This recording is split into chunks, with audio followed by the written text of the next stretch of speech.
Greetings and welcome to another episode of the godcast, जो कि एक पॉडकास्ट है जिसमें हम देखते हैं कि खुदा ने अपने आप को पूरी दुनिया के ऊपर किस तरह से कास्ट किया हुआ है, और जिन लोगों को खुदा अपने इस मकसद के लिए यूज़ करता है उनको हम इस प्रोग्राम में बुलाते हैं, इस पॉडकास्ट में बुलाते हैं, उनकी जर्नी के बारे में सीखते हैं और उनसे बातचीत करते हैं। और ओवरऑल हम बेसिकली इंस्पायर होना चाहते हैं और देखना चाहते हैं कि खुदा अपने लोगों को अपने काम के लिए इस दुनिया में कैसे यूज़ कर रहा है।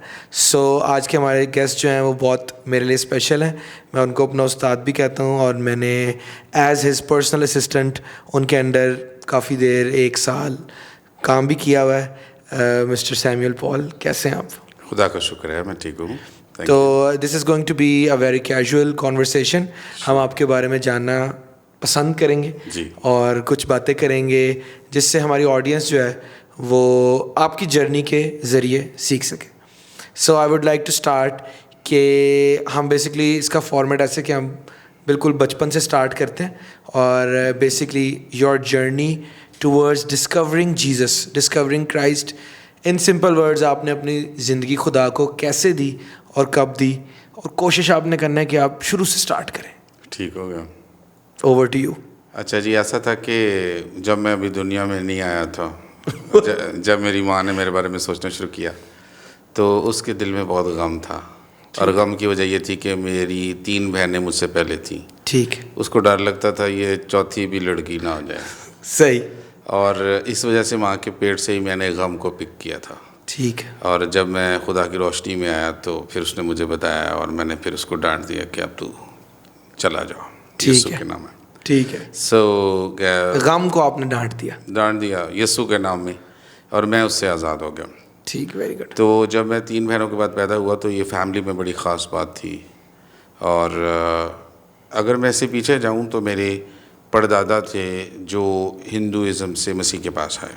सही। और स्कॉटिश मिशन के ज़रिए से सियालकोट से। तो मैं बहुत शुक्रगुजार हूँ कि स्कॉटिश मिशन को खुदा ने मेरे परदादा जी के लिए इस्तेमाल किया, और वो एक मुबशर बन गए, सही, मुनाद बन गए। और मेरे लिए बहुत एक्साइटिंग है। मुझे लगता है मुझे परदादा की दुआएं भी लगी हुई हैं। और फिर उसके बाद दादा पादरी हुए साल्वेशन आर्मी में, फिर सही, डैडी एयर फोर्स में थे और फिर आर्मी में भी रहे मस्कत की। और आखिरकार वो जब 60 साल के हुए तो वापस आए और उन्होंने एक पासबानी खिदमत का आगाज़ भी किया पाकिस्तान में। तो मैं चर्च जाता था क्योंकि डैडी बहुत सख्त थे और हम वक्त से पहले पहुंचते थे। ठीक है। और बड़ा शौक था किताबें रखने का और बाजा और तबला प्रॉपर जगह पे रखने का, 15 मिनट पहले पहुंचना। तो फिर ऐसा हुआ कि संडे स्कूल जाते थे, यूथ में भी पहुंच गए। और बाजियाँ जो थी वो संडे स्कूल में वो बड़ी आदी थी तौबा करवाने की। ठीक है। तो हर 6 महीने के बाद वो पूछती थी कि किसने तौबा करनी है। और मैं हमेशा सर नीचे कर लेता था कि मैंने नहीं करनी, दिल में सोचता था। सही। और वो पूछती थी कि सैमुअल तुमने तौबा नहीं करनी? तो मैं कहता बाजी करनी है। तो मैं हर दफ़ा हाथ खड़ा कर देता था, वो भी भूल जाती थी। अच्छा। तो ये गेम चलती रही। लेकिन जब मैं 17 ईयर्स का हुआ और चर्च में बाजा बजा रहा था तो उस टाइम में खुदा ने मुझे मिनिस्टर करना शुरू किया। और मेरी कैफियत ये थी इससे पहले कि अगर यीशु आ गया और पूछेगा कि मैं तुझे आसमान पर क्यों लूँ, तो मैं कहूँगा बाजा नहीं बजाया। तो मैं बाजा बजाने पे फ़ख्र करता था। तो फिर ऐसा हुआ कि एक संडे मॉर्निंग 1979 में सही बाजा बजा के फारिग हुआ। लोग शख्सी शुक्रगुजारियाँ कर रहे थे और मैं भी सर झुकाए बैठा था और मुझे लेफ़्ट साइड से एक आवाज़ आई। सही। और मुझे बिल्कुल वाज़े तौर पे पता चल रहा था कि खुदा यीशु मुझे आवाज़ दे रहे और कह ये रहे थे कि सारा हफ्ता अपनी मर्ज़ी करता है और इतवार को बड़ा शरीफ आदमी बन के बैठ जाता है। सही। या तो अपना दिल मुझे दे दे या उठ के यहाँ से चला जा। अच्छा, मैं और ज़्यादा संजीदा हो गया। मैंने अपना सर और झुका लिया सिजदे में और फिर मैंने तख़य्युल में देखा कि यीशु सलीब पर जान दे रहे हैं और मुझे कह रहे हैं कि मैंने तेरे लिए सब कुछ किया, तूने मेरे लिए क्या किया। सही। फिर तो बस मैं फूट फूट के रोया। ठीक। मेरी आवाज़ नहीं निकली। चर्च के अंदर ही बस मेरे पास रुमाल था और मैं अंदर से चीख रहा था, लेकिन सिर्फ मेरे आंसू बहते थे और मैं कह रहा था मेरे गुनाह मुझे माफ़ कर दे, मेरे दिल में आ, मेरा बादशाह बन जा। आज के बाद मैं बादशाह नहीं, मैं शैतान से अपना ताल्लुक़ तोड़ता हूँ, तू मेरा बादशाह है। सही। मैं तुझे अपना शख्सी निजात दहिंदा कबूल करता हूँ। सही। ये पहला लम्हा था जब मैंने महसूस किया कि मेरे कंधों से बोझ उतर गया सही। और मैं बिल्कुल हल्का फुल्का था। ठीक। और मेरा दिल चाहा कि आज ही शारबानी में शामिल हूँ, और खुदावंद कह रहे थे आज इनकार नहीं करना, रोटी शीरे में शरीक होना। उससे पहले आप नहीं लेते थे? नहीं, क्योंकि मैं सोचता था पहले बेहतर हो जाऊंगा तो फिर लूँगा। तो फिर पता चला कि जितना बेहतर होना चाहिए था उतना ख़राब हो रहा था।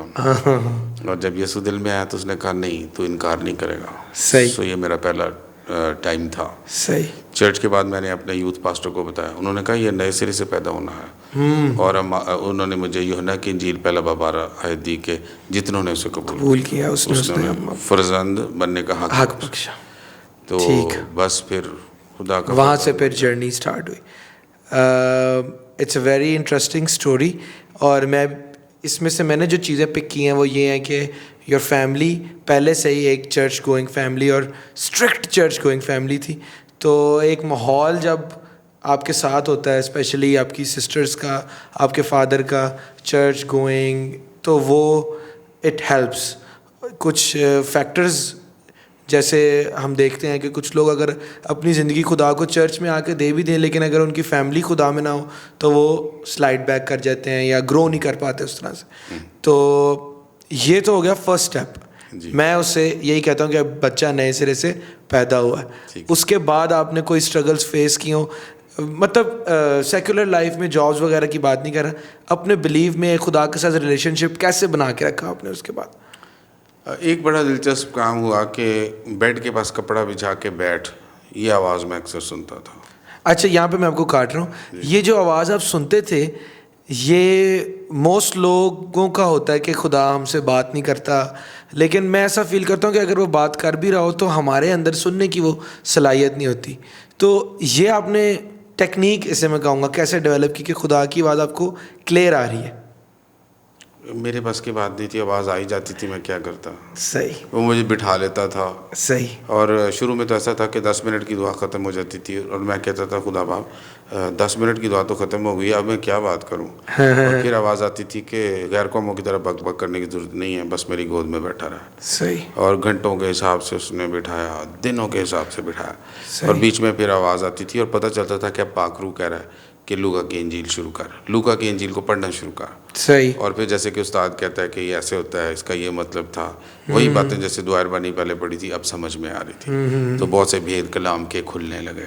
ये हमने इसमें से काफ़ी कुछ सीखा है और देखा है। और ये जो रिलेशनशिप है मेरे हिसाब से काफ़ी स्पेशल है। जो 17 ईयर्स की एज में लोगों का खुदा के साथ ऐसा रिलेशनशिप काफ़ी रेयर है कि वो डायरेक्ट 1-to-1 जैसे बेटा अपने बाप से बात कर रहा है। तो I think this is a very good learning point for us. आगे बढ़ते हुए क्रिश्चियन मिनिस्ट्री वर्क में क्या कॉलिंग थी? जैसे कि हम जानते हैं हम वर्शिप करते हैं, वर्शिप की कॉलिंग है, लेक्चर देने की, पासबानी खिदमत की कॉलिंग है।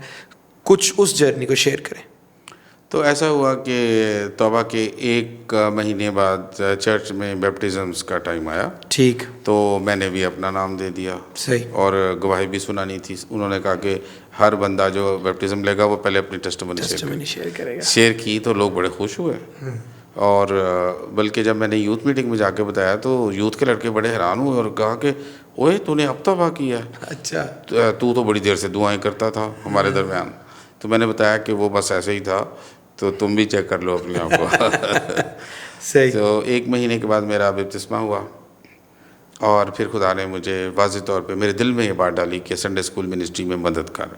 ओके। तो मुझसे बड़ी बहन आस्तर जो थी वो मिनिस्ट्री में थी। तो मैंने उनको कहा कि बाजी जब आप जाएँ तो आंटी हावर जो हमारी सीनियर टीचर थी संडे स्कूल की बचपन से, तो उनको कहना कि मैं हाजिर हूँ। ठीक है। तो उन्होंने कहा कि आस्तर सैमुअल को बोलो कि वो बच्चों के लिए अब मददगार बने। वो संडे स्कूल टीचर नहीं कहती थी। ठीक है। वो कहते मगरूर ना हो जाना। बस मददगार, संडे स्कूल मददगार थे हम। ठीक है। और वो मेरा गोया एक किस्म का पहला बाइबल स्कूल टाइम भी था। सही। कि हफ्ते में एक दफ़ा तैयारी करनी है, हर रोज़ तैयारी करनी है और हफ्ते में एक दफ़ा बच्चों के लिए दुआ करनी है। एक दिन पहले लिस्ट लेके और फिर अगले दिन कलाम पेश करना है। और मुझे याद है कि जब पहला मौका था मैं संडे स्कूल में कहानी सुनाने गया तो वो 3 मिनट में ख़त्म हो गई। और तो मेरे मुंह से निकल गया, बच्चों कहानी तो ख़त्म ही हो गई। तो बच्चों ने कहा हाँ भाई सैमुअल पॉल की कहानी ख़त्म हो गई। सही सही। फिर रेस्क्यू करने के लिए एक और जो पहले से सीनियर टीचर थे वो आए, दोस्त भी थे मेरे। तो उन्होंने कहा अच्छा सुना क्या था? तो फिर उन्होंने सवाल निकाले और गुफ्तगू को फैला दिया। सही मैंने कहा अच्छा तो ये बात है। तो फिर काम सेट हो गया। सही। सो संडे स्कूल मिनिस्ट्री से काज हुआ। ठीक ठीक ठीक। और फिर यूथ मीटिंग में मौका था और एक फ़िक्र पैदा हुई कि अगर यूथ लीडर ना आया तो मैंने सुनाना। अच्छा। जो मैं रोज़ डिवोशन में सीखता हूँ वो मेरी जिम्मेदारी है। तो इसको रिकग्नाइज़ किया यूथ लीडर्स ने कि ये जो है ना जवान सैमुअल पॉल ये बाकायदा फ़िक्र के साथ मौजूद होता है और तुम सब ने भी मौजूद होना है। उन्होंने दूसरों को भी चैलेंज किया। ठीक। तो इसी से फिर चर्च वालों ने देखा कि ये बच्चा जो है ये चर्च में बड़ी अच्छी दुआ करता है, इसको कभी मीटिंग चलाने के लिए कहना चाहिए। यूथ मीटिंग से भी आगे। ठीक है, प्रेसाइडर। हाँ जी। तो फिर उन्होंने जब मीटिंग चलाने का देखा, उन्होंने कहा नहीं इसको अब कलाम का मौका भी मिलना चाहिए। सही। तो कलाम का मौका मिलना शुरू हो गया और खुदा जो सिखा रहा था मैं शेयर कर रहा था। और ये कॉन्फिडेंस आप में शुरू से ही था? नहीं, शुरू में ये था कि जब मैं बैठा होता था और चर्च में जब मैं खड़ा होने वाला होता था तो मेरा दिल जो था वो बहुत तेज़ी से धक धक धक धक धक धक धक धक करता था। सही। तो मैं कहता था कि क्या मुसीबत है खुदावा मुझे इससे आज़ाद कर। तो वो कहता था नहीं सह जा ताकि तू समझे कि ये मैं हूँ जो तुझे इस्तेमाल करने को हूँ। सही। और बड़ी तकलीफ़ होती थी मुझे, मैं बहुत हैरान होता था। हाँ, एक दफ़ा यूसीएच में एक मरीज़ का पता करने गया तो डिवोशन टाइम था। तो उन्होंने कहा कि आप पास्टर हैं? मैंने कहा नहीं पास्टर तो नहीं, यूथ लीडर हूँ। उन्होंने कहा चले आप कलाम सुनाएं। अच्छा। अब जो सुबह को डिवोशन का टाइम था वो सारे मरीज़ अपने अपने बेड्स पे थे और स्टाफ ऐसे ख़वातीन खड़ी थी और साथ में नर्स था और मेरी टांगें ऐसे ऐसे ऐसे ऐसे काँप रही थी। सही। और मैं ठीक बोल रहा था लेकिन टांगें मेरी ऐसे ऐसे काँप रही थी और वो आपस में फुसफुसा रही थी कि इनकी टांगों को देखो ये क्या हुआ है। और मैं कलाम सुना रहा था। तो मैंने खुदा बाप से कहा कि ये क्या है, कभी दिल की धड़कन तेज़, कभी टांगों का कांपना, मुझे इससे आज़ाद कर। तो आहिस्ता आहिस्ता जैसे जैसे खुदा बाप ने इस फजल को बढ़ाया तो मैंने तसल्ली में खड़ा होना शुरू किया। सही। ठीक है, इसी को हम आपकी जर्नी को आगे आप सेमिनरी की आपने? अच्छा, फिर ये हुआ कि बाइबल सोसाइटी का एक बड़ा अच्छा रोल था उस टाइम में कि 14 अगस्त को डिस्ट्रीब्यूशन के लिए बुलाते थे। ठीक है। तो हमारी यूथ चली जाया करती थी। फिर पादरी साहब हमें क्रिसमस ईस्टर पे गांव-गांव भेजते थे। ठीक। फिर वो भी एक आउटरीच शुरू हुई। और ये कौन सा चर्च है आपका? ब्रेदरिन चर्च, बेथनिया चर्च कहलाता था। ठीक है। और फिर उसके बाद ये हुआ कि ओएम में जाने का मौका मिला। ओएम टीम में। ठीक है। और ये 1980 में ही मिल गया। सही। छुट्टियाँ थी, मैट्रिक से फारिग हुआ था और 1 महीने के लिए चला गया। तो फिर वो स्ट्रीट इवेंजलिज्म शुरू हो गई। ओके। और पहला दिन जब मैं अकेला ही भेज दिया गया कि दूसरा बंदा था चाइनीज़ ने कहा मैं दूसरी तरफ जा रहा हूँ, तू इधर से दुकानों को कवर कर। और इस तरीके से। कहाँ पे गया? ये पिंडी के बड़े बाजार में था। ठीक है। तो मैं तो वैगन के पीछे छिप के खड़ा हो गया और मैं उसको वॉच कर रहा था, एक दुकान दूसरी दुकान। तो मैं कहता हूँ जो चाइनीज़ आपके दोस्त थे? हाँ। वो सही काम करता, वो लीडर था हमारा। अच्छा। वो तो बाकायदा तमाशा लगाता था। जैसे मरी में कहता था ये किताबें देखो, लोग कहते हैं ये गलत है, हम कोई गलत किताबें, इतने सारे लोग जमा हो जाते थे। तो उसको तो मैं अप्रिशिएट करता था कि मुझसे नहीं हो रहा था। हाँ। तो मैंने कहा खुदावंद ये अच्छी बात नहीं है, मैं छिपा हुआ, मुझे जुर्रत दे ताकि मैं पहली दुकान में घुसूँ। तो पहली दुकान में घुसा तो मैंने कहा जी ये बाइबल मुक़द्दस है, इंजील मुक़द्दस है, मेरे पास अंबिया की किताबें भी हैं, अगर आप लेना चाहें। इसका ये हदिया दिया, ऐसी कहानी लंबी सी कर दी मैंने। अच्छा। उन्होंने कहा सॉरी हम नहीं लेना चाहते। मैंने कहा अच्छा कोई बात नहीं। तो शुक्रिया क्या कि मैं बाहर आया। मैंने कहा खुदा तो शुक्र है इन्होंने मुझे मारा नहीं। तो फिर आहिस्ता आहिस्ता बस काम शुरू हो गया और स्ट्रीट इवेंजलिज्म का एक्सपीरियंस हुआ। फिर मैं चर्च में वापस आया। कोई एक्सपीरियंस ऐसा भी कि आपका छोटा सा ये स्ट्रीट इवेंजलिज्म, जैसे छोटा सा तो नहीं कहना चाहिए, लेकिन किसी ने आपको मान ली वो बात और आपने उसको मतलब खुदा के पास लाने में सक्सेस हासिल की हो? बड़े वाक़या था।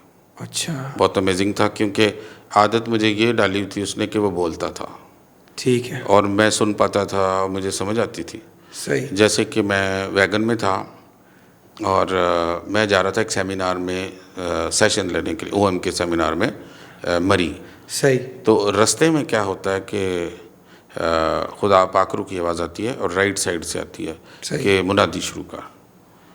वैगन के अंदर ही? वैगन के अंदर। तो मैंने ना ऐसे प्रिटेंड किया कि मुझे नहीं समझ आई। अच्छा। तो मैंने से बाहर देखा पहाड़ों की तरफ और कुछ गुनगुनाने लगा। तो फिर आवाज़ आई कि तुझे समझ आ रही है कि मैं बोल रहा हूँ। मैंने कहा यार बड़ा मुश्किल है, मैं क्या करूँ, ये क्या कर दिया है, ये क्यों कह दिया है पाखरू, मुझे बहुत मुश्किल लग रहा है। तो पाखरू ने कहा कि चर्च में खड़े हो के तो बड़ा कहता खुदा ये कहता है, खुदा वो कहता है, तो अब कह ना ज़रा, तो तूने तो यही कहना है। मैंने कहा वो मुझे मारेंगे, खुदा बाप ने कहा नहीं, डरने की जरूरत नहीं। फिर मैंने कहा पाखरू मुझे एक धक्का लगाओ, और फिर पाखरू ने एक धक्का लगाया पावर का, और मैंने कहा कि ड्राइवर साहब है ज़रा कैसेट बंद करो। उन दिनों में कैसेट चलती थी, 80s की बात कर रहा हूँ। ठीक है। तो कहता जी बाजी की गल है, मैं क्या जरूरी गल करनी, कहता जी करो। मैं क्या मेरे भाइयों ते भैनों अज बड़ी जरूरी गल तुहाडे नाल करनी है, अल्लाह पाक सानू बहुत प्यार करता। अच्छा। सारे खामोश थे, सुन रहे थे। मैं तुहानू दसना चाहना वां कि असी पाक खुदा की इबादत करने आ, पर असी तो गुनाहगार हाँ, तो साडा लैवल ही एडा कुछ थल्ले है कि असी उहदे तक पहुँच ही नहीं सकते। ये बड़ी मुश्किल है, कुर्बानियां नाल भी काम नहीं चलता, फिर गुनाह कर लेने। अल्लाह पाक ने साढ़े लिए हज़रत ईसा नूं इसलिए कलिया ताकि वो अपनी जान की कुर्बानी देन, ये परमानेंट कुर्बानी हो जाए, गुनाह तो भी गलबा तो आसमान की भी टिकट कट जाएगी। अच्छा यह गल हो रही है, तो मैं क्या हूँ तुसीं यह दुआ कर सकते हो कि या अल्लाह पाक हज़रत ईसा दे सदके मैनू कबूल फरमा, मेरे गुनाह माफ़ कर दे, तो अल्लाह पाक तुहानू कबूल कर लेगा, तुहानू गलबा भी मिलेगा गुनाह के उत्ते, शैतान ते गलबा मिलेगा। यह गल करन दे बाद मेरे मुँह निकल गया कि हुण भावें मैनू कुटो, मैं जो कुछ अल्लाह पाक ने कहा मैं तुहानू कहता। एक आदमी बोला कौन तेनू हथ ला सकता है, तू सोने रब दीयां गल्लां कीतियां ने। अच्छा। मेरे पास कोई योना की इंजील की को थे वो बुकलेट। पोर्शंस थे। मैं कहा मेरे को योना दी इंजील दे पारे ने, तो मैं तुहानू देना चाहना। उन्हें कहा पहला तो मैनू दे, उसको दिया, उसको दिया, उसके को 7-8 थे। दे के जब मैं वैगन से उतरा, वो मेरा स्टॉप भी आ गया सनी बैंक में, उतर गया। अब मैंने बैग उठाया हुआ है, मुंह नीचे किया हुआ है, बड़ा शर्मसार हूँ। कहना सॉरी पाखरू मैं डर गया था। तो कह रहे नहीं डरना नहीं, मौत को वो मार चुका है, ज़्यादा से ज़्यादा तो अपने बाप के पास चला जाएगा, ये नहीं फिक्र करनी, मर जाओ कुछ नहीं होता तुझे। सही।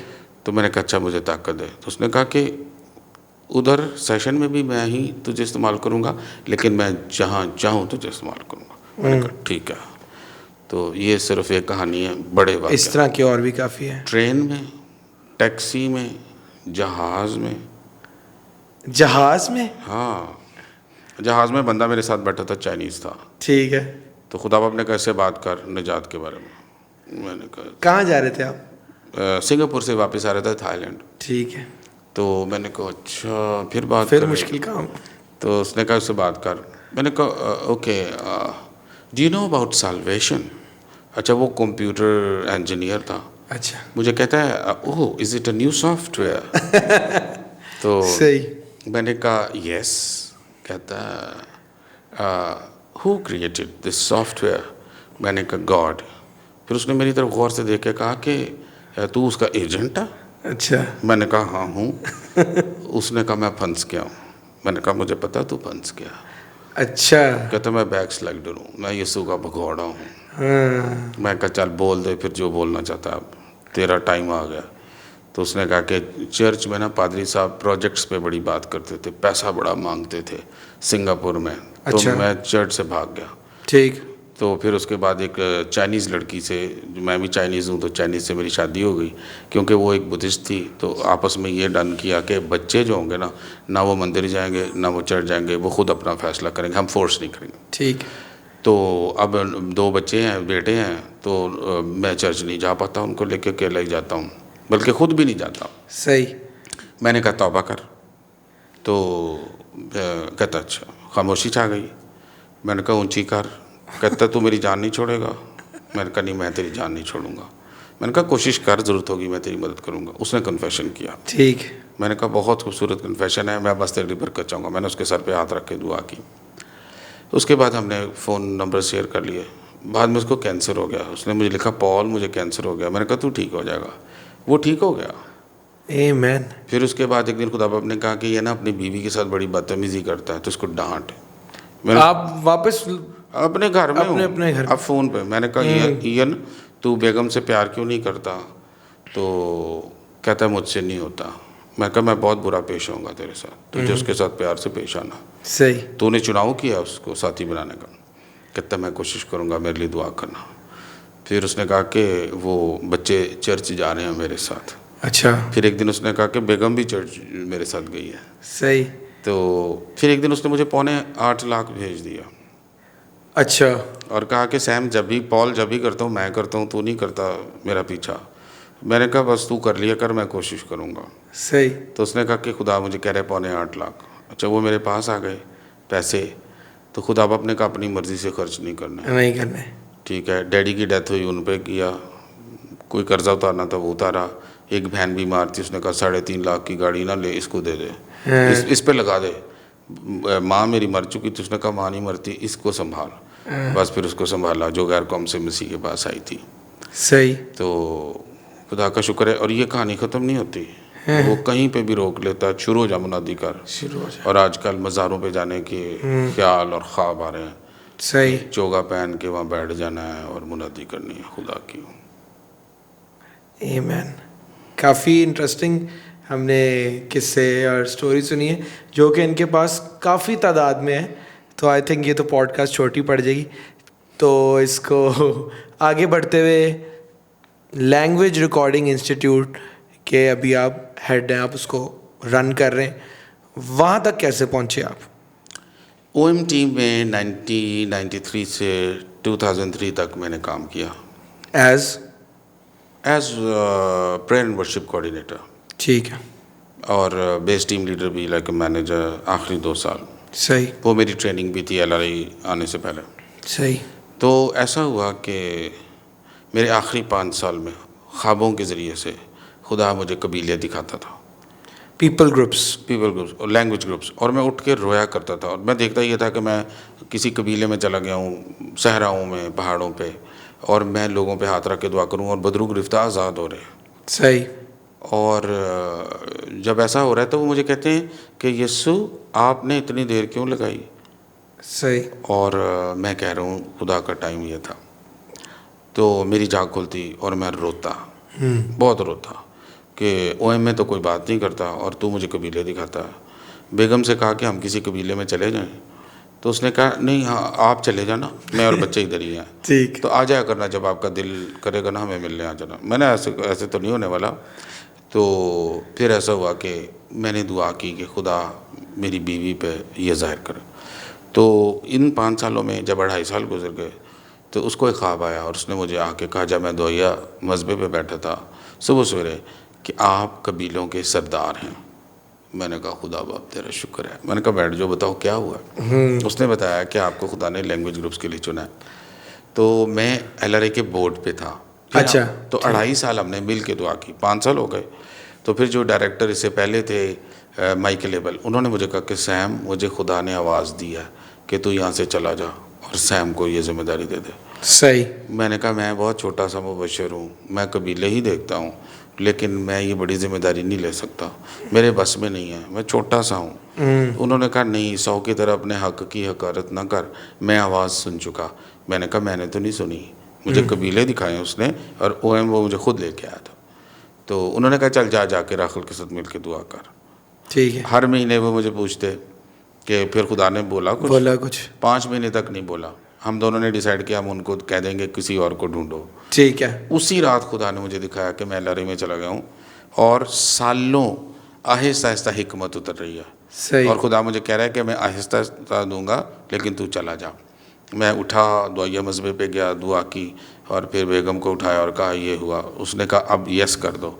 तो ऑस्ट्रेलिया थे मिकी भाई, फिर मैंने उनको ईमेल की, उन्होंने कहा 5 महीने तूने मुझे बहुत तंग किया है तो थैंक यू कि तूने यस किया है, क्योंकि खुदा यही चाहता है। और फिर मैं 1 नवंबर को मैंने ज्वाइन किया। ठीक है, दैट्स ग्रेट। 1 नवंबर 2003 में।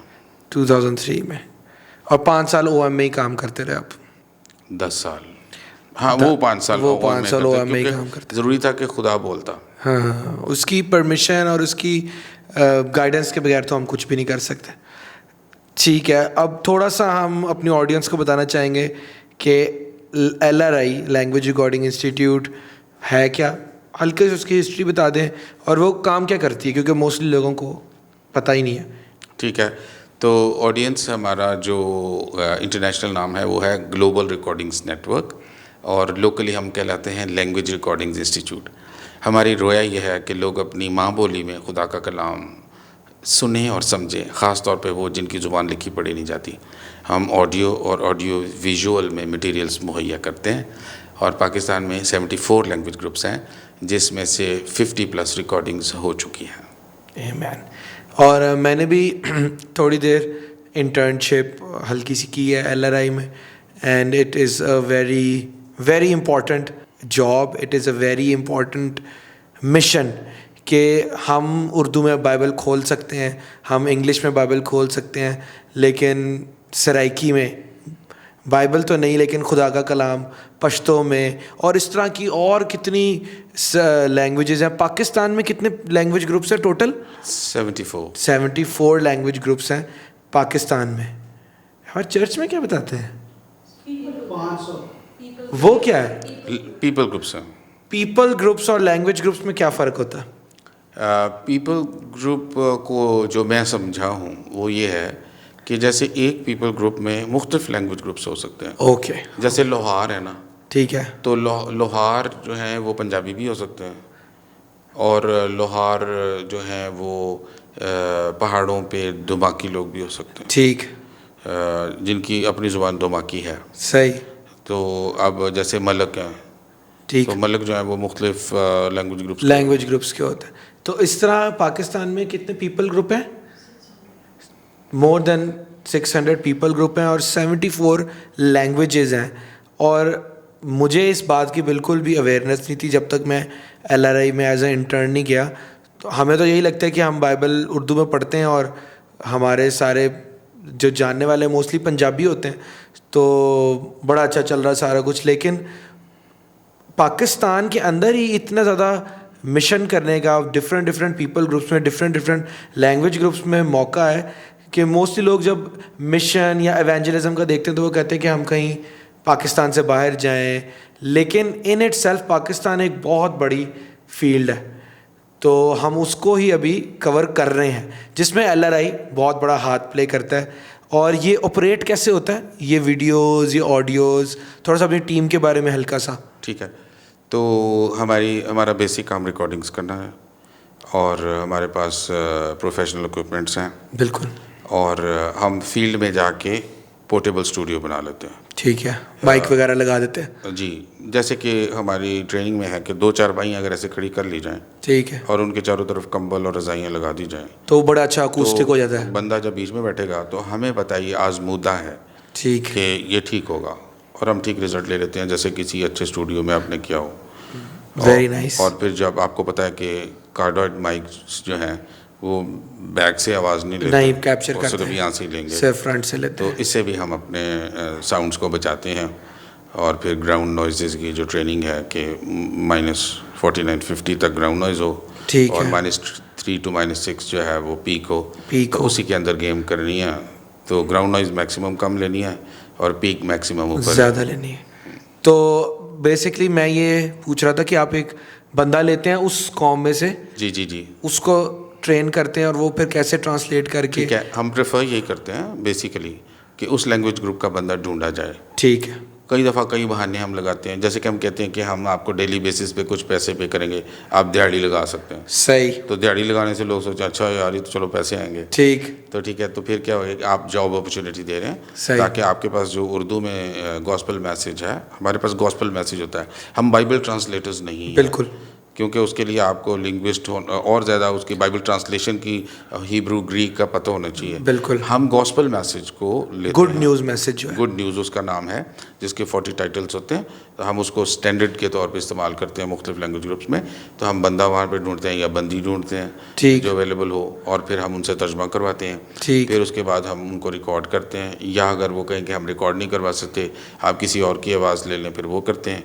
कई दफ़ा लोग थ्रेट फील करते हैं, मसलूबियत पे जब बात आती है तो वो नहीं करना चाहते, सही, तो फिर हम कई दफ़ा सालों रुकते हैं और दुआ करते हैं सालों के बाद फिर हमें कोई मिलता है। सही। और कई दफ़ा दुश्मन रोक रहा होता है। हम नहीं चाहते कि हम दुश्मन के साथ फाइट करें, हम तो सादगी से खुदा की मोहब्बत लेके जाते हैं। सही। लेकिन आगे से जिन ईवल पावर्स की उनके बाप दादा ने पूजा की होती है तो वो बैकग्राउंड से ना वो एकदम से हलचल में जाते हैं। बिल्कुल। और कई दफ़ा ड्रीम्स के ज़रिए से हमें आगे डराने की कोशिश करते हैं। बिल्कुल। फिर हम खुदा बाप से कहते हैं कि आप गाइड करो कि अब क्या करना है। सही। तो खुदा बाप जैसे जैसे गाइड करते हैं हम कामयाब होते हैं और हम रिकॉर्डिंग्स कर पाते हैं। आमीन। रिकॉर्डिंग वो जो 40 टाइटल्स जी। एक लैंग्वेज ग्रुप में फॉर एग्जांपल पश्तो में आपके पास हो गए, अब क्या करना? अब उसके बाद हमारे पास मुख्तलिफ अपॉर्चुनिटीज़ हैं, प्लेटफॉर्म्स हैं। जैसे कि हमारे पास एक 5 फिश ऐप है, ठीक नाम है। है उसका 5 फिश। 5 फिश उस पे हम ना सिर्फ पाकिस्तान बल्कि दुनिया के ममालिक के उसमें रिकॉर्डिंग्स रखते हैं। रख देते हैं। और आपके लिए खुशखबरी ये है कि मेरे 10 सॉन्ग्स जो पाकिस्तान में अल्फ़ाबेटिकली जाएँ, आप उर्दू में जाएँ, ठीक वहाँ पे है। लिखा होगा ए खुदा ऊंचा हो तेरा नाम। ठीक तो है। वो आप मेरे 10 सॉन्ग्स आपके लिए गिफ्ट हैं। ठीक है। ठीक है। तो इस तरह हम वहाँ पे रखते जाते हैं। एक ये है, फिर हम अपनी वेबसाइट पे रखते हैं, GRN की। GRN की वेबसाइट पे रखते हैं। और फ़ायदा ये होता है कि कोई भी फ़र्ज़ करें कि एक शख्स है वो सराइकी है तो वो लिखेगा सराइकी तो वो गुड न्यूज़ आ जाएगी, तो उसके लिए अपॉर्चुनिटी होगी। सही। और हमारा जो हेड ऑफिस है ऑस्ट्रेलिया में वो चेक करता है कि कितनी डाउनलोड्स हुई, कितने लोगों ने देखा, चेक किया। सही।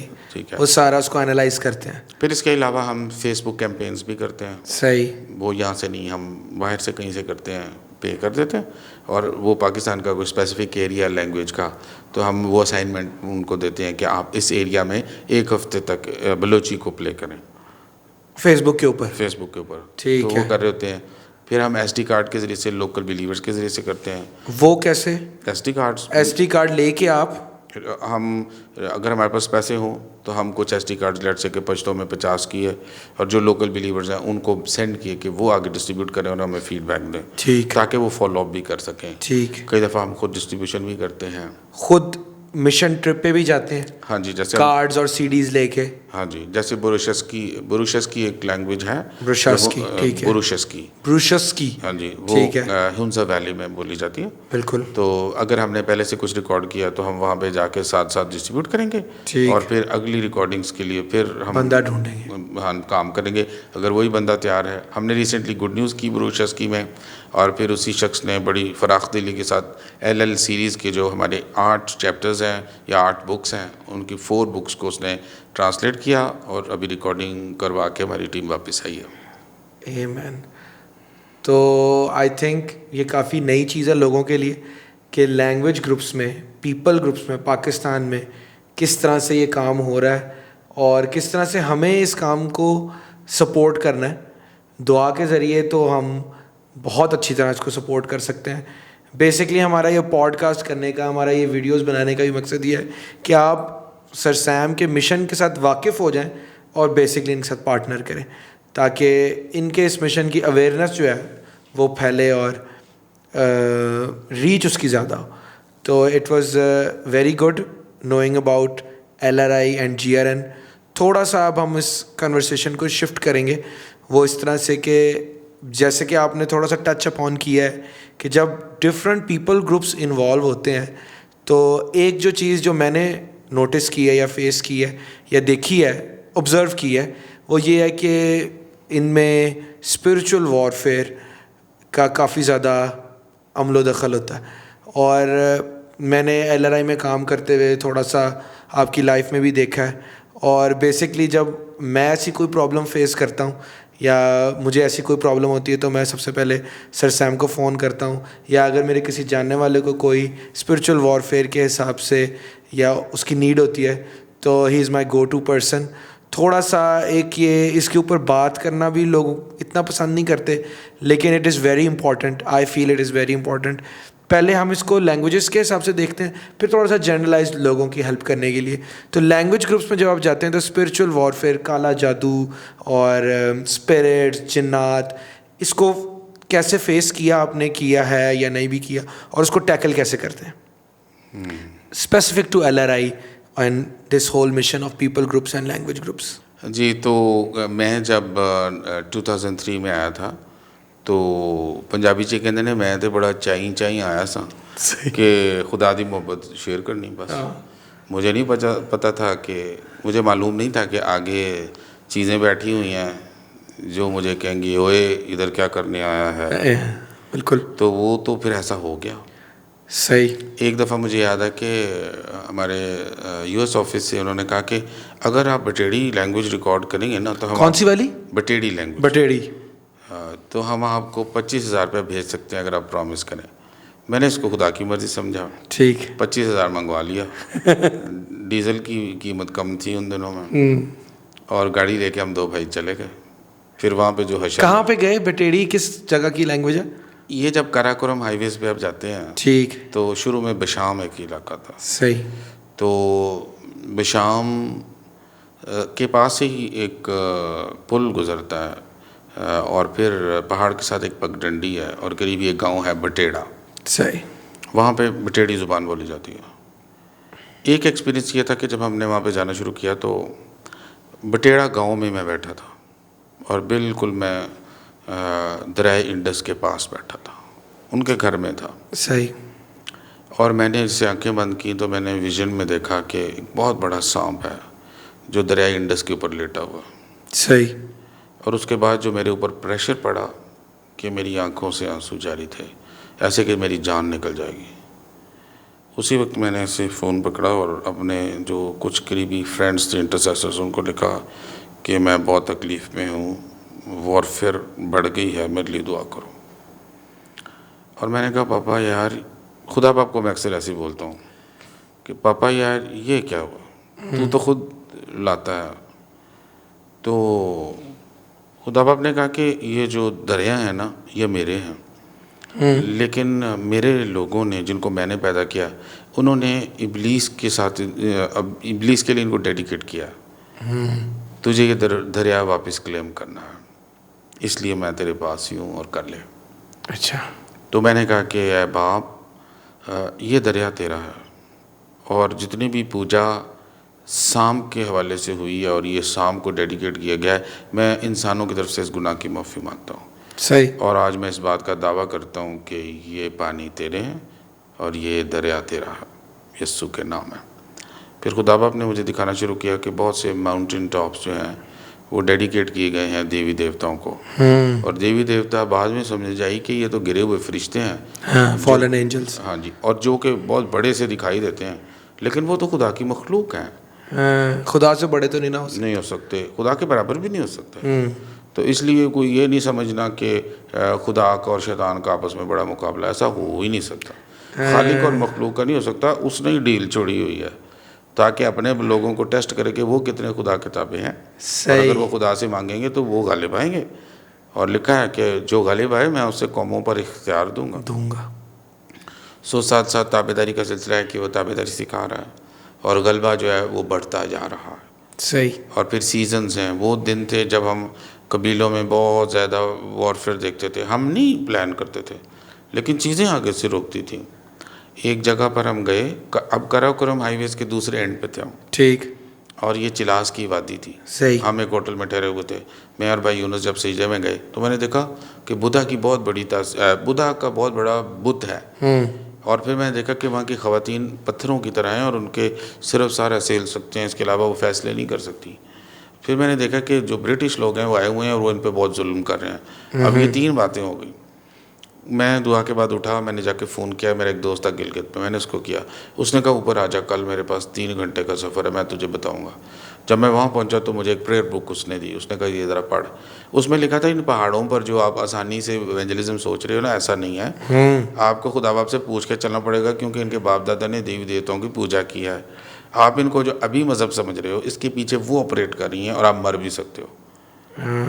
तो फिर हमने खुदा से मिन्नत की कि वो हमें गाइड करे, और दूसरे दिन हम वापस आके फिर उस कबीले में घुस गए। और जब घुसे तो वहाँ पे एक शख्स था, हमने पूछा कि यार थे कोई क्रिश्चियन है? उन्होंने कहा जी मैं क्रिश्चियन हूँ। अच्छा। और फिर हम उसके घर चले गए और फिर बड़ी बातें हुई, और उन्होंने बताया कि बुद्धा के बुत इनके पास छिपे हुए पड़े हैं। सही। बज़ाहिर और मज़हब है, लेकिन बुद्धा के बुत भी हैं। और ये भी वैसे तो उन्होंने यही कहा था कि मैं क्रिश्चियन हूँ। नहीं, ये तो सिर्फ वहाँ पे काम करते थे। अब जो मेजॉरिटी है वहाँ पे, ठीक, उनकी मैं बात कर रहा हूँ। ठीक। तो सुनने में ये भी आया कि कई दफ़ा ये तासीरें इनको कहती हैं कि हमारी बुत रख के हमारी पूजा भी करो, बाकी अपने पढ़ते रहो, दुआएं भी करते रहो। तो इसलिए वो ट्रैप में रहती हैं। तो खुदा ने फजल किया और खुदा ने बहुत कुछ दिखाया, उस जगह के बच्चे दिखाए जो इब्लीस ने बहुत टारगेट किए हुए हैं, और फिर दुआ की कि वो बच्चे आला तालीम हासिल करें। एक रात खुदा ने मुझे फिर वहाँ सोने नहीं दिया, चिल्लास की वादी में। उसी जगह पर मुझे ये भी पता चला जब हम 8 साल के बाद गए कि अगले दिन सुबह वो हमें कत्ल करने को थे, और खुदा ने उन लोगों पे ज़ाहिर कर दिया और उन्होंने बोला कि आप जल्दी निकल जाएं, हम बहुत मसरूफ़ हैं। 8 साल के बाद उन्होंने बताया कि जब आप पहले आए थे तो। हाँ जी। तो कई दफ़ा ऐसा था कि पीछे से ऐसा लगता था कि कोई खंजर लेके आ रहा है या मारने लगा है। तो इसको फेस कैसे करते हैं वैसे आप? बस खुदावंद गाइड कर रहा होता है कि गड़बड़ होने लगी, और हम दुआ कर रहे होते हैं कि दफ़ा हो जाओ, जो भी हो पीछे से आ रहे हो, यीशु के नाम में ख़बरदार, तुम्हारी आंखें बंद हो जाएं। वो एकदम से अजीब सी हालत हो जाती है। तो खुदा गाइड कर रहा होता है। तो कभी आपके साथ ऐसा हुआ कि आपने इन स्पिरिट्स को अपने साथ ट्रैवल बैक कर लिया हो, ऑफिस में, घर में, और पर्सनली इसको फेस किया हो? हाँ, ऐसा हुआ कि हम उन इलाकों से जब वापस आए कराकोरम हाईवे से, तो मैंने सोचा कि मैं वहाँ से निकल आया हूँ, और मैं एबटाबाद में एक दोस्त के घर था। ठीक। तो सुबह मैंने अपनी तरफ से बड़ी होशियारी दिखाई कि जल्दी तैयार होकर अब डेवो पकड़नी है। जब मैं टॉयलेट में था तो मैं स्लिप हो गया और मेरे यहाँ पे चोट लगी, जिसके असरात बड़ी देर तक रहे, और मैं अपनी याददाश्त भी खो बैठा। यानी कि 2200 जा कहा रहा हूँ, रास्ते में खड़े होकर पूछना, पापा यार मैं किधर जा रहा हूँ? उसने कहना तू इधर जा रहा है। अच्छा। मैंने पैसे रख लिए हैं, कहाँ रखे हैं? उसने कहा वो पिछली किताब के बीच में रखे हुए हैं। तो मैंने कहना अच्छा चलो कोई बात नहीं, आप हो ना साथ तो बेहतरीन है, कोई मसला नहीं। तो हुआ ये था कि जब मैं कराकोरम हाईवेज़ पे मूव करते थे तो मैं देखता था कि मुझे आवाज़ आती है कि तू गलत जगह पे आ गया, ये तेरी टेरिटरी नहीं है, तू मर जाएगा। और मैं कहता था कि मैं यीशु के लहू में महफूज हूँ। सही। बहुत सी बातें मैंने की नहीं, बहुत सी बातें मैंने बहुत से लोगों पे जाहिर नहीं की, घर वालों पे भी नहीं की। जैसे जैसे खुदा ने मुझे अलाउ किया, फिर मैंने इंटरसेसर्स जोड़ने शुरू किए। तो फिर ऐसा हुआ कि जब मैं घर आ गया तो मैं बहुत बीमार हो गया, और जब मैं स्लिप हुआ तो मैं 3 दिन के बाद कार पे लाया गया, और मैं लाहौर में था। और ऐसा था कि आवाज़ सुनता था कि मैं तुझे पागल कर दूंगा, तू दीवाना बन जाएगा, तू गलियों में फिरेगा। और एक दिन जब मैं चर्च गया, वहीं करीब चर्च था, तो मैं ऐसे चल रहा था स्लो, और आवाज़ आ रही थी, देखा मैं तुझे पागल कर रहा हूँ। मैं कह रहा था पापा हम दीवाने भी तेरे हैं, तेरे शुक्र हो हम दीवाने तेरे हैं, हम तेरे दीवाने। और फिर मैं जब घर आया तो चंद दिन मैं उठ नहीं पाया। सही। और एक दिन तो वैसे मेरी जान निकल रही थी, और बुद्धिस्ट मॉन्क्स जो थे उनकी स्पिरिट्स मेरे चारों तरफ थी, और मुझे कह रही थी कि हम तुझे मारने लगे हैं, तू हमारी टेरिटरी में आया, तू क्यों आया कराकोरम हाईवेज़। और मैंने कहा पापा यार क्या जवाब देना है? तो आवाज़ आई कि क्या है कि सारी ज़मीन खुदा के जलाल से मामूर है, हम अपने बाप की ज़मीन पर हज़ारों दफ़ा आएंगे, कोई नहीं रोक सकता। और जान निकल रही थी। तो 2 भाई आ गए मेरे पास, पहले एक आके बैठा, कहते मैंने 3 दिन पहले आपको कॉफिन में देखा है, और मैं 3 दिन से आपके लिए दुआ कर रहा हूँ कि आपकी जान ना निकल जाए। मैंने कहा बैठ जाए इधर। थोड़ी देर बाद एक और आ गया, वो मेरे राइट साइड पे बैठा था। अच्छा। कहने लगा मुझे अभी खुदा ने कहा कि खौफ की रूह आप पे हमलावर हो रही है और मैं आपकी मदद के लिए आया हूँ। मैंने सारी बात बताई, फिर हम तीनों ने हाथ पकड़ा और कहा दफ़ा हो जाओ जो भी हो यीशु के नाम में। उसके बाद मैं हील होना शुरू हुआ, दर्द भी चलेगी। हाँ जी। और मैं 1 महीना ऐसे ना अपने सोफ़े पे जब बैठता था तो मैं अपनी बीवी बच्चों को नहीं बताता था। मैंने कहा ये मेरी कारत ना कहीं करे कि अब्बे को पता नहीं क्या हो गया। तो बस ऐसे बैठता था, लेकिन मेरा सर नहीं हिल सकता था। मेरे सर को कुछ होता था, मुझे चक्कर आते थे, लेकिन बैठता मैं कॉन्फिडेंस के साथ। मुझे पता था जिसने बुलाया वो मेरी हिफाजत करेगा। फिर लूका प्यार से कहता हूँ मैं आपको। तो ये सीजन्स हैं। खुदा अपने इन दिनों में मुझे कहा कि बेटा वो वॉरफेयर के सीजन्स थे, फिर उसके बाद तहकीक के सीजन हुए। सही। पहले तुम प्रेयर ड्राइव्स करते थे, फिर तुम तहकीक और रिकॉर्डिंग करते थे, अब कॉन्टेक्चुअलाइजेशन के सीजन्स हैं। सही। इसलिए ये नहीं सोचना कि वो हम कॉन्टेक्चुअलाइज क्यों नहीं कर सके, हम सिर्फ मक्की पे मक्की मार रहे थे, हम उर्दू से उनकी ज़ुबान में कर रहे थे, और वो ये कह रहे थे कि ये ईसाइयों की तालीम है, ये हमारी ज़ुबान में उन्होंने रिकॉर्ड किया है। फिर भी उसे थोड़ा सा डिस्टेंस था। हाँ। कॉन्टेक्चुअलाइजेशन जो है वो उसको उस गैप को फिल करेगी। हाँ, तो खुदा बाप ने कहा नहीं वो अभी का है, वो जो पहला काम किया है, अब तुम वही उनको कहोगे यार ये तो हमने करवाया है, अब तुम बताओ अपनी लैंग्वेज और कल्चर के रंग में तुम क्या कहोगे, और वो सही। तुम्हारी सुनेंगे। सही। तो खुदा का शुक्र हो। Very very insightful, very deep. और हमने सुन ही लिया इस पे, और मैं क्या बोल सकता हूँ। नेक्स्ट जो मेरे पास आपके लिए क्वेश्चन में नहीं इसको बोलता, कन्वर्सेशन बिल्डर है, वो ये है कि ये जो सारी लैंग्वेज ग्रुप्स, पीपल ग्रुप्स जो इनमें वॉरफेयर है, ये सारा कुछ बाइबल में इसकी क्या इम्पोर्टेंस है लोगों के लिए। जी। हमारे पास काफ़ी सारी वर्सेज हैं जिधर पीपल ग्रुप्स का हुआ है, लेकिन क्योंकि आपका इसमें एक्सपीरियंस बहुत ज़्यादा स्ट्रॉन्ग है, तो आप क्या फील करते हैं कि खुदा का क्या प्लान है, उसका क्या प्लान है मिशन को लेके पीपल ग्रुप्स में और लैंग्वेज ग्रुप्स में? जब मैंने लैंग्वेज ग्रुप्स को एक्सपीरियंस किया और साथ कलाम को पढ़ा और खुदा बाप की आवाज़ आती रही, तो खुदा बाप ने मेरी तवज्जो दिलाई जेनेसिस चैप्टर 1 पे। ठीक। कि वहाँ पे जब उसने कहा कि फलो बढ़ो और ज़मीन को मामूर और महकूम करो, पहले मैं नहीं समझ पाया।